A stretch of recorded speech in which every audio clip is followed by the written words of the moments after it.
یه مدت بس قصه خوردن، یه مدت بس غم شمردن، یه چند وقت خبرها رو ول کن، یه فکری واسه حال دل کن.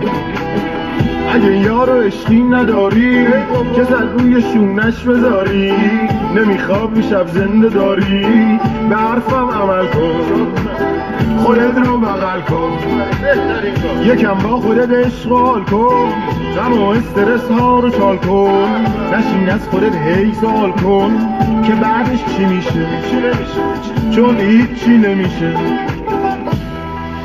عمر رو به خوشی سر کن و ارث و جوش رو کم تر کن و دنیا رو رها کن.